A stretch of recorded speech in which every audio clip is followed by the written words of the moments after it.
vamos a grabar. Buenos días, bienvenidos a una nueva clase virtual. Eh, Vamos a continuar leyendo la tercera obra literaria, Lo mejor de César Dávila Andrade. ¿Ya? Vamos a leer. Hay una introducción y ahí empieza el capítulo 1, me parece, que es... Bueno, vamos a leer de qué trata el Fakir Dávila Andrade. ¿Quién es?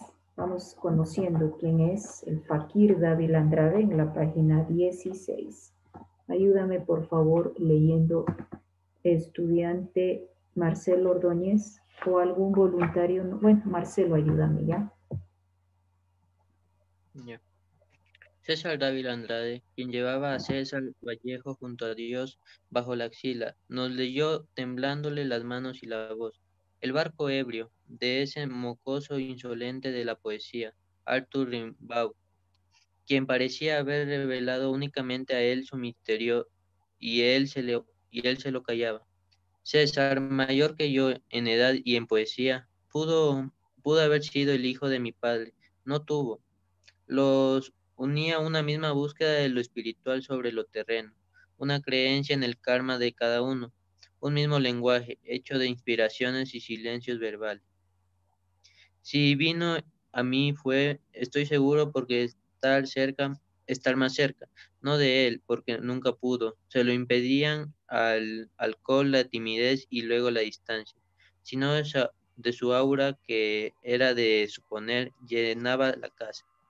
La miopía de César el Fakir era casi ceguera. Tal vez por eso le resultaban más claras que a nosotros las cosas ocultas tras las cosas. Como no hablaba de su pasado ni de su vida, decidimos que era hijo de un sastre, quien habría resuelto que heredaría su oficio, con lo cual podíamos hacer nosotros de la miopía lo salvaría para la poesía. Puesto que comentaba, yo no veía el camello, peor el ojo de la aguja.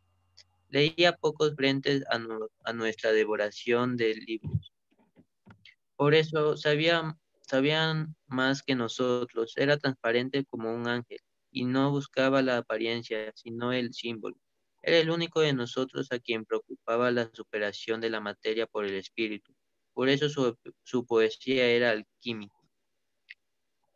Viví, bebía en los sitios más sórdidos de la otra oscuridad, la del vicio, y se le adivinaba una vida secreta de lo que nadie tuvo jamás pruebas. Alguna vez debió hospitalizarse, pero inscribirlo de los enfermeros le preguntó cuál era su profesión. La poesía, dijo. No, no es eso lo que le preguntó, sino en qué trabaja. Es la poesía, dijo entonces el otro enfermo, el inteligente sugirió, ponle periodista. Pero era seguro que atravesaba las cantinas más abyectas, frecuentadas por rateros, explicándoles el amor universal, los increíbles lupares de destadas, diciéndoles que su vientre era un montoncito de trigo cercado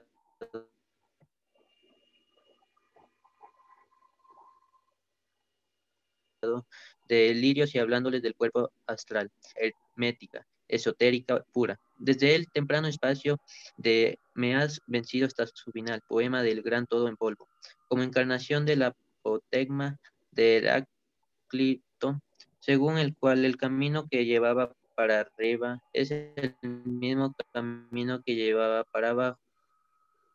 Nosotros lleva Nosotros no entendíamos nada del ouroboros, hembra y varón, movimiento y tiempo solo, sobre el que inscribió un poema, ni de los tawas, ni de los mantras sagrados a que se refería a veces, y sonreíamos porque, como decía don Antonio Machado de los españoles, desdeñábamos cuando ignorábamos e ignorábamos casi todo.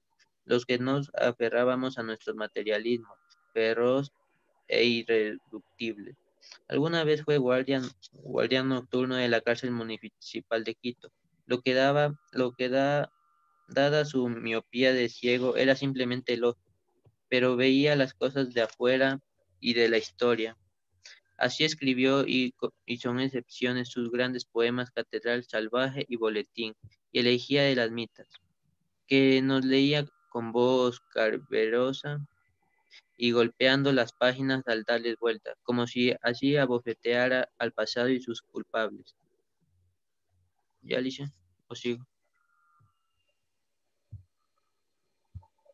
No, gracias. Continúe, por favor, estudiante Bianca. Irá subrayando palabras que no comprenda, ideas principales, por favor. Ya, pero no necesitar de alimento de donde seguramente, y no por su apariencia y su inclinación hacia lo místico. Como dijo algún periódico, le vino de Fakir, jamás aceptó a ninguno de nosotros una invitación a comer. Es un acto primitivo como defecar. Decía que no se puede hacer en público y cuando tras haber bebido toda la noche, juntábamos nuestro último dinero para resucitar al día con un caldo espeso y grasiento. Él decía, no gracias, prefiero introvertirme en un agua ardiente. Y poniéndose de pie repetía la palabra AUM varias veces, como había visto.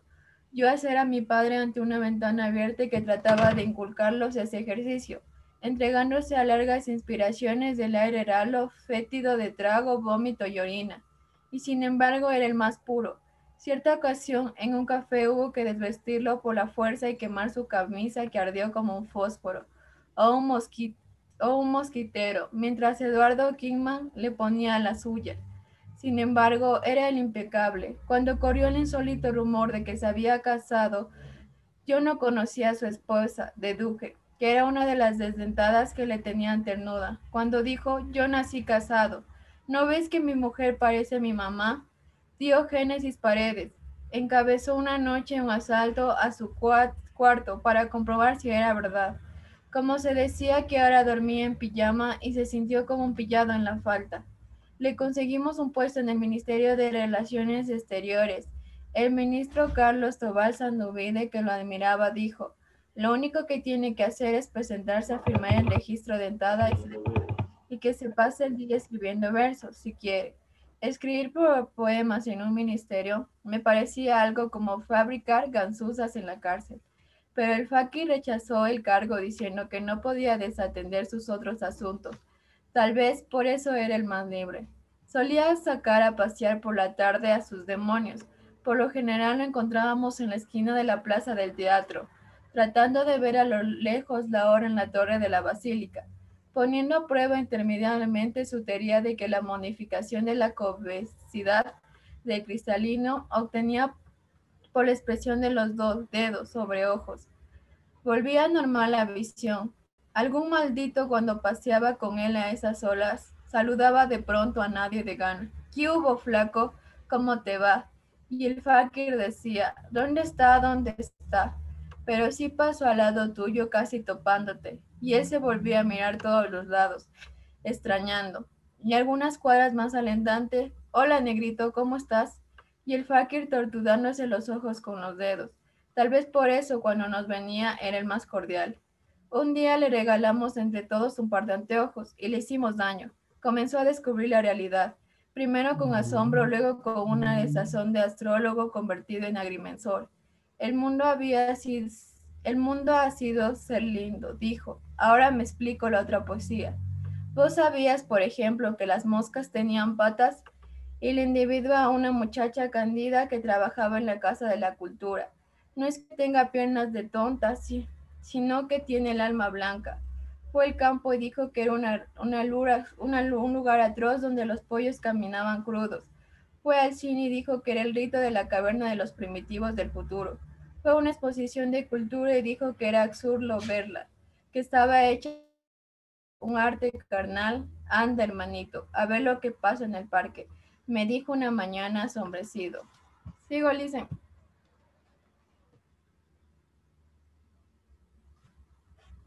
Ya estudiantes, ahí nos vamos a quedar.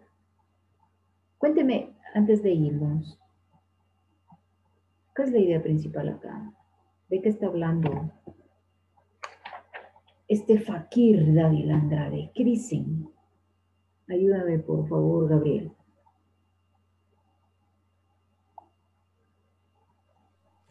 Pues dicen está hablando acerca Alza un de... poquito el volumen, por favor, o acércate más a tu audio. Ahí listen, o un poco más. No te escucho. Ahí listen. Un poquito ahí. A ver. Bueno, primero trata de César Dávila, que llevaba a... O sea, que era un, digamos así, como una persona, un borracho, y que pasaba por todas las cantinas de la ciudad y, si no estoy mal, creo que se hacía pasar por un poeta o algo por el estilo. Eh, ayúdame, Daniela Jiménez.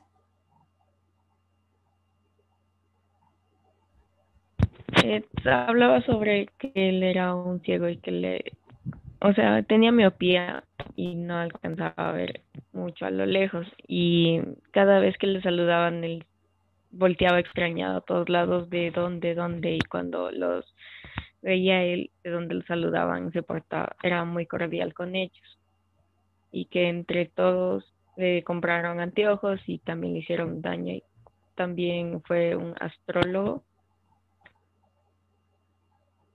Ya. Niña Andrea Cadena. Bueno, el libro trataba sobre este señor que se hacía pasar por poeta y que era miope, o sea, no veía de lejos, entonces no veía el mundo como normalmente los demás lo veían. Entonces, cuando le regalaron los anteojos, empezó a ver la realidad y decía que el mundo era un lugar muy como malo. Bueno, vamos a continuar la próxima clase sobre este autor, ¿sí? Este autor, César Dávila Andrade. Gracias por haber estado en el